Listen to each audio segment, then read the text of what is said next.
But obviously, we're in a period of time where there's fiscal irresponsibility. Inflation is a real issue. We're detached from gold. We got this free floating currency.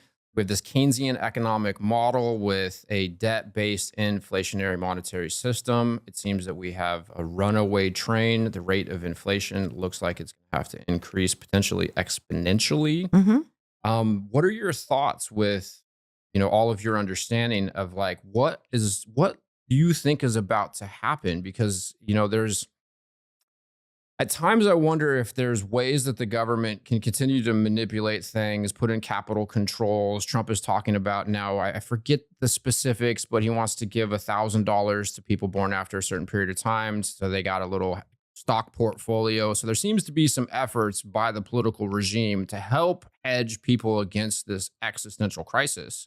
But it doesn't seem like any of that's going to be very effective. No. Yeah. It won't be. And really what people don't understand, do you ever go on the Federal Reserve Education Department, Fred, those charts that I use all the time? I see them posted on Twitter and a lot of people reference them in videos, but no, not personally.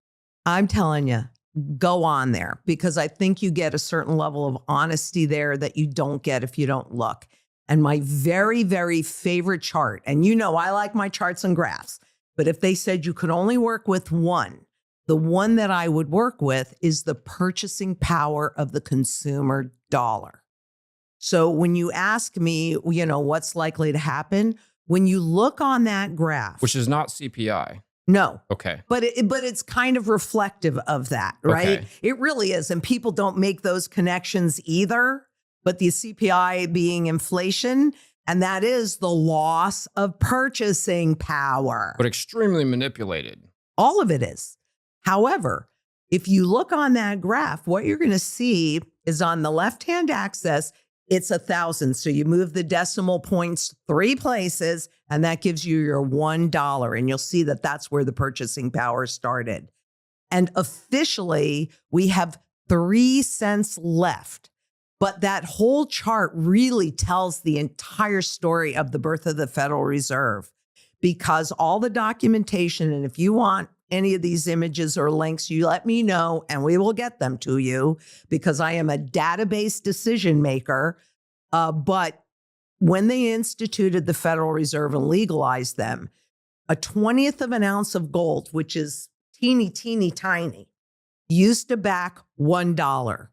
Then in 1913, that same 20th of an ounce of gold then backed $2.40. So you could see a massive 50% drop in purchasing power as they were kicking everything off. But that's also what led to the roaring 20s, where then people were given credit for the normal public for the first time ever. They started to transition us into a consumer-driven economy. But this is how one of the things that they do 100% of the time is they allow the public to think that they're winning. They allow the public to think that this is all of this money. And what also happens is when you go extreme and then you get a little bit of purchasing power back and you have like a lot of extra cash in your pocket, you think everything is going back to normal. It never does. Right? That's your perception, and that's a perception management. But the advantage of being around in the 70s and then into the 80s is I remember the greedy 80s. And I remember all of the inflation, all of the problems. And now, by the way, and not an independent Fed with the Fed chair Burns during Nixon's reign. And so we're going back into that period now where the central bank is an overt tool of the government and the monetary policy. So we're entering that phase right now. What does that mean? An overt tool? Well, okay. Personally, and I can't prove this, so as I said, I'm a database decision maker, so I let you know when it's just my opinion or when I have the hard data. I don't really consider central banks being completely independent. So that's what I mean. So that would be a covert tool, hidden, just like confiscation Now, outright confiscation, where they come and take it away from you, that's overt. Gotcha. But inflation, taxation, market manipulation are all forms of confiscation. They use different words. So that is covert. In terms of like quantitative easing, I remember the first time I heard that, I'm like, well, excuse my language, but yeah, it's like, it's a, You're proving my point, my darling. You are proving my it's so point. frustrating. I'm just, we're all just living in this reality, trying to make sure that we're not stolen from, lied to, poor. We just want to, take care of our families. And it's so confusing, and it can be very frustrating.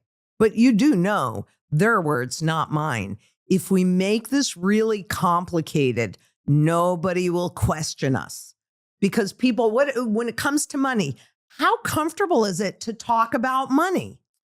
It's pretty uncomfortable, which is interesting because it's, someone said, Jack Mahler's, he's the CEO of Strike. I like his explanation of money. He says it's your time and energy in an abstracted form. And so Right. we're going to the marketplace, we're exerting energy, we're providing some good or service. And if we're, trying to project our energy into the future, we have to save it in something.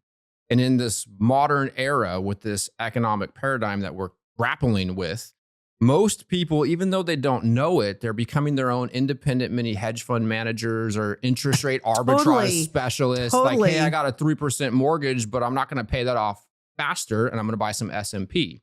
Mm-hmm. And then the people who take the sound money principles, the idea of just saving money and getting out of debt, those people unfortunately they suffer because the money's not sound. Right. And that is 100% by design. We have to take our power back.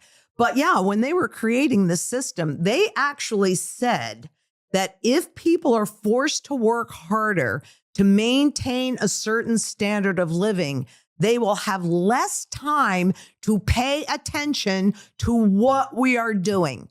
And let me tell you, I didn't bring all of my props with me because, I like my props as well, but they know how to make these transitions. So back in the early part of this experiment, you had the $20 gold coin and you had a $20 gold certificate because, hey, it's so heavy to carry these coins around in your pocket. And what year was this? The early 1900s, okay. 1913 going really up until 1933.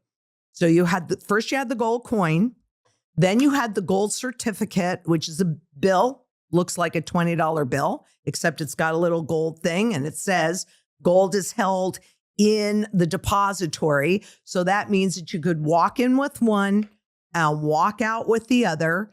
And they also floated the Federal Reserve note at the same time, at the same level of stated purchasing power. So all of those were $20.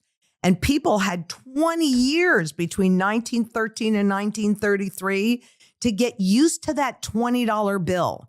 That made them think that this is just the same as the gold, just the same as the gold certificate.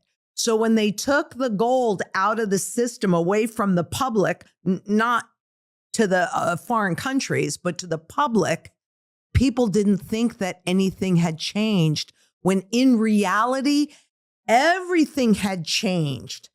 The public had given up their power over the government.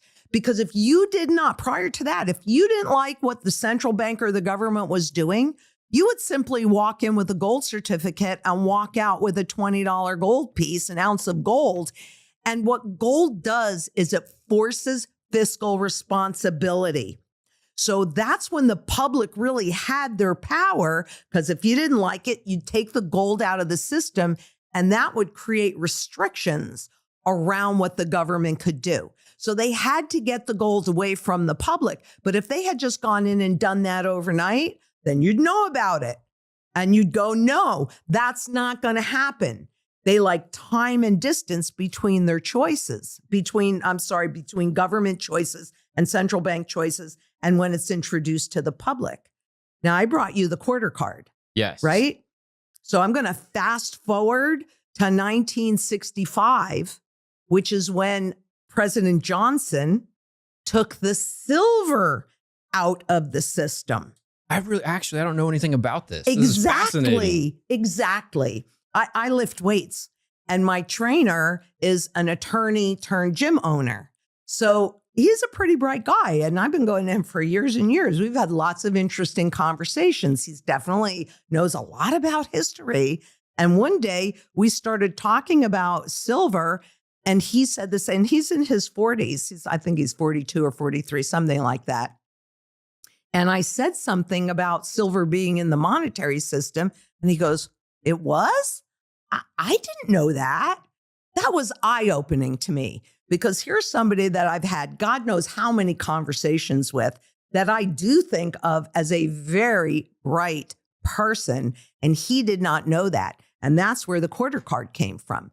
Because how can I suggest that people put sound money in their hands? They don't even know what sound money is. So I'd like to explain that in a second, let alone they've never held sound money. So sound money is money that is above all governments and all central banks. And it's that way because both gold and silver have properties that they have never figured out how to duplicate in a lab. And so both of those assets, commodities, are used in every single sector of the global economy. What does that mean? That means that they have the broadest base of functionality. They do all these different things. And therefore, what a concept, the broadest base of demand. So if demand goes down over here, it's going up over here. That's why gold and silver have never, ever, ever, thousands and thousands of years, never gone to zero, because they're used everywhere.